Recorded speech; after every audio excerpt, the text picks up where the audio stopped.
Dicen que el petróleo es el recurso más valioso del siglo XX, pero yo voy a afirmar algo más provocador. El petróleo no es solo energía, ni riqueza, ni geopolítica. El petróleo es un arma. Y en 1973 fue disparada contra el mundo entero. Y antes de que pienses, ya sé esta historia, la crisis del petróleo, los autos haciendo fila, los precios subiendo, los países árabes cerrando el grifo. Déjame decirte que esa es la versión superficial. Esa es la portada de los libros de texto. Lo que ocurrió en 1973 no fue una simple crisis energética, fue una declaración de guerra económica. Fue el momento en que el mundo descubrió que el poder ya no estaba en los ejércitos, sino en los barriles. Así que si creías que el embargo petrolero fue solo una reacción política, quédate, porque lo que vas a escuchar hoy es una historia que nunca has visto contada de esta manera en YouTube. Una historia de causa y efecto, de decisiones ocultas, de alianzas inesperadas, de cómo el petróleo se convirtió en un arma de presión, de castigo y de transformación global. Y antes de sumergirnos, una invitación rápida.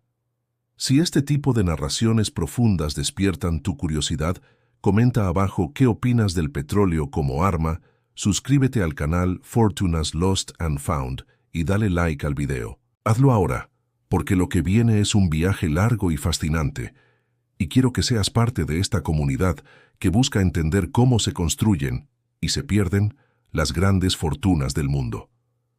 Todo comienza en octubre de 1973.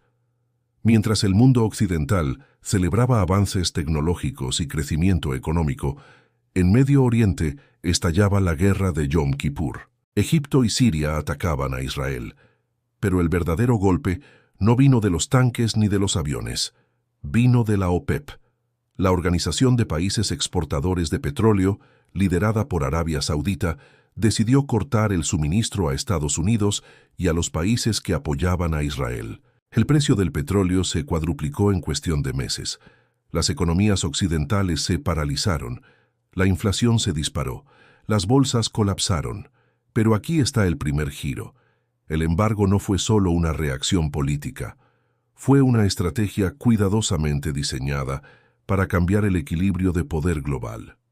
Durante décadas, los países árabes habían sido tratados como proveedores pasivos. Vendían petróleo barato mientras las potencias occidentales controlaban los precios, los contratos y las rutas. Pero en 1973 decidieron cambiar las reglas. Usaron el petróleo como un arma de negociación. Y funcionó. Aquí aparece el primer patrón que quiero que notes. Cuando un recurso esencial está concentrado en pocas manos, puede convertirse en un instrumento de poder absoluto. Lo vimos con el petróleo, lo vemos hoy con los microchips, lo veremos mañana con el litio. El ascenso fue vertiginoso. Los países productores de petróleo vieron cómo sus ingresos se multiplicaban. Arabia Saudita, Irán, Venezuela, Kuwait, pasaron de ser economías periféricas a actores centrales. Construyeron ciudades futuristas, compraron activos en Europa, financiaron megaproyectos. Pero el punto de quiebre llegó rápido.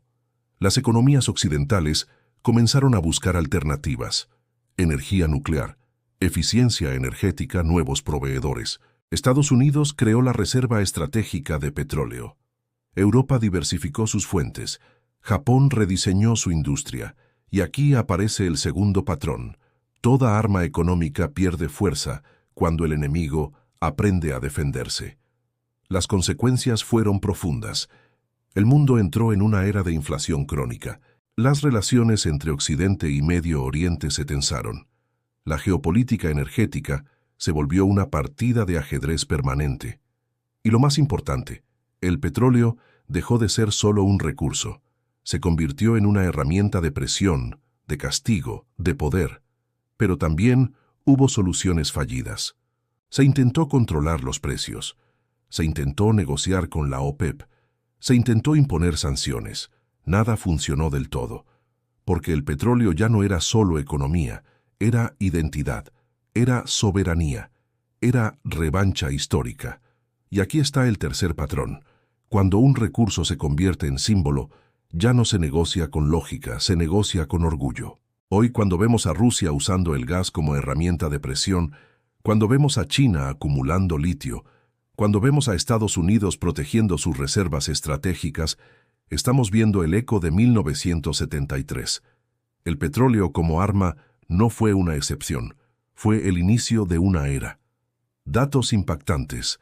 En 1973, el precio del barril pasó de 3 a 12 dólares.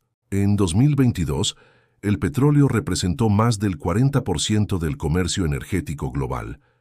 Más del 60% de las guerras modernas tienen vínculos directos con recursos energéticos. Después de este viaje histórico, quiero dejarte 3 conclusiones claras. Primera, el petróleo no es solo energía, es poder. Segunda, los recursos estratégicos siempre terminan siendo armas cuando hay conflicto. Y tercera, la historia de 1973 no terminó, solo cambió de forma. Y una advertencia, la próxima guerra económica ya está en marcha. Puede ser por litio, por agua, por datos. La pregunta no es si habrá otra crisis, sino si estamos preparados para entenderla antes de que estalle. Si esta historia te hizo pensar, quiero que lo compartas en los comentarios. ¿Cuál crees que será el próximo recurso convertido en arma? Suscríbete a Fortunas Lost and Found, dale like al video y acompáñanos en este viaje para entender cómo se construyen y se pierden las grandes fortunas del mundo. Porque al final, el petróleo como arma no fue una anomalía, fue una advertencia y sigue vigente.